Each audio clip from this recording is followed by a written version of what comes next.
નમસ્કાર મિત્રો, મારી યુટ્યુબ ચેનલ સંજય પટેલમાં આપનું હાર્દિક સ્વાગત છે। મિત્રો, આજે આપણે ધોરણ 4 વિષય છે ગુજરાતી કુહુ, તેનો પાઠ 9। પાઠનું નામ છે કમળ જળ કમળ જળ કમળ। તેની સ્વઅધ્યયન પોથી જે આ વર્ષે નવી આવેલી છે તેનું સંપૂર્ણ સોલ્યુશન આજે આપણે આ વિડીયોની અંદર જોવાના છીએ। પરંતુ તે પહેલાં જે મિત્રો અમારી ચેનલમાં નવા છે, જેમણે હજુ સુધી અમારી ચેનલને સબસ્ક્રાઇબ નથી કરી, તે અમારી ચેનલને જરૂર સબસ્ક્રાઇબ કરે, વિડીયો લાઇક કરે, શેર કરે અને બેલ નોટિફિકેશન આઇકોન ઓન કરે, જેથી અમારા દરેક નવા વિડીયોની નોટિફિકેશન તમારા મોબાઈલની સ્ક્રીન પર મળી શકે। મિત્રો, દરેક વિડીયોનું PDF સ્વરૂપે સોલ્યુશન મેળવવા માટે તમારા મોબાઈલના પ્લે સ્ટોરમાં વિશ્વગુરુ સર્ચ કરી એપ્લિકેશન ઇન્સ્ટોલ કરી શકશો। તદ્દન ફ્રી એપ્લિકેશન છે, કોઈપણ પ્રકારનો ચાર્જ તમારી પાસેથી લેવામાં આવતો નથી। શરૂઆતની સ્ક્રીન આવી જોવા મળશે, તેમાં સ્વઅધ્યયન પોથી પર ક્લિક કરી ધોરણ પસંદ કરી વિષય ગુજરાતી પર ક્લિક કરતા વિડીયોના ઓપ્શન પરથી તમે વિડીયો જોઈ શકશો અને PDFના ઓપ્શન પરથી તમે PDF સ્વરૂપે સોલ્યુશન મેળવી શકશો। ખૂબ જ સારી એપ છે, એકવાર જરૂર ડાઉનલોડ કરીને જોજો। ચાલો સ્વઅધ્યયન પોથીનું સોલ્યુશન શરૂ કરીએ। પ્રશ્ન પહેલો, ઉદાહરણ મુજબ શબ્દ બનાવવાના છે। સડ તો તેનું સડસડાટ, ગડ તેનું ગડગડાટ, ગણ તેનું ગણગણાટ, ઝણ તેનું ઝણઝણાટ, ફળ તેનું ફળફળાટ અને વલ તો વલવલાટ। બીજો પ્રશ્ન છે, શબ્દ ચોરસમાંથી એકમમાં આવેલ શબ્દો શોધો અને ઉદાહરણ મુજબ લખવાના છે। અહીંયા અવડા, તો અહીંયા આડા આપેલું છે, આડા આગળ લખી દેવાનું અને અવડામાંથી શોધી અને પાછળ લખવાનું છે। તે જ રીતે બ્લુ કલર લઈ લઉં છું। ઊંધા, તો ઊંધા આગળ લખી દેવાનું, લખેલું આપેલું જ છે।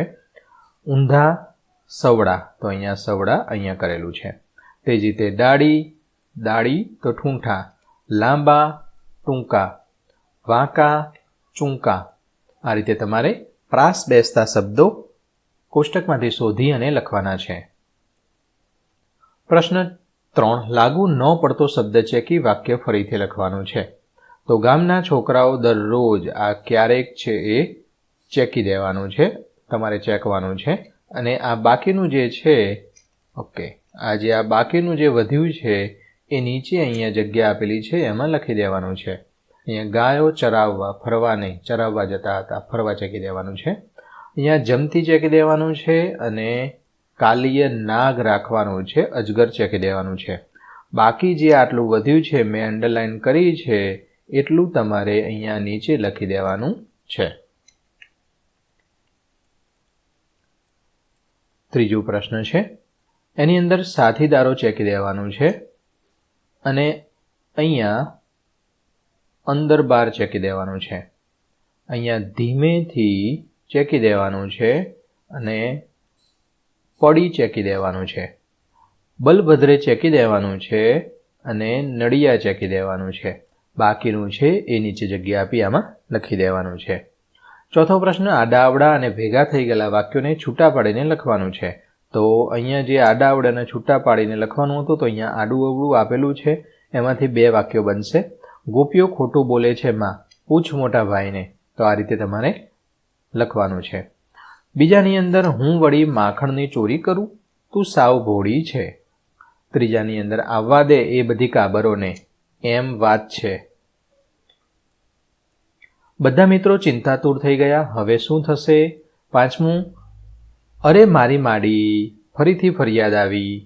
આ રીતે તમારે લખવાનું હતું। પ્રશ્ન 5, વાક્ય સાચું બને તે મુજબ શબ્દો ઉમેરીને વાક્ય બનાવીને ફરીથી લખવાનું છે।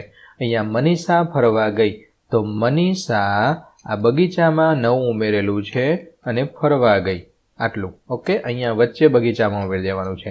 હવે અહીંયા મનીષા સવારે અહીંયા વચ્ચે ઉમેરવાનું છે અને બગીચામાં ફરવા ગઈ, આવું નાવું લખી દેવાનું છે। આ પ્રમાણે તમારે ઉમેરવાનું છે। આગળ એવા બીજા વાક્યો બનાવીએ।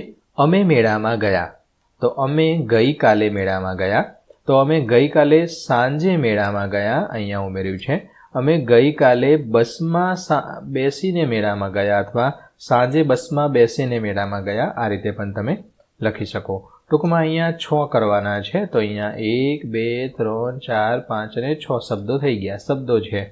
અહીંયા 3 શબ્દો આપેલા છે, બધા જમતા હતા, તો બધા સાથે જમતા હતા 4 થયા, તો અહીંયા 4। તો અહીંયા બધા રસોડામાં સાથે જમતા હતા. 5 શબ્દો ને 6 શબ્દો રસોડામાં સાથે શાંતિથી જમતા હતા. પ્રશ્ન 6 વાક્ય કોણ બોલી શકે તે લખવાનું છે. જેમાંનું પહેલું છે, બેઉ કરજોડી વિનવે સ્વામી મૂકો અમારા કંથને. તો નાગણ બોલે છે. શું કરું નાગણ હાર તારો, શું કરું તારો દોરિયો, કૃષ્ણ બોલે છે. ત્રીજું છે, કાનુડાને એક જ જણ વારી શકે કાનુડો પોતે.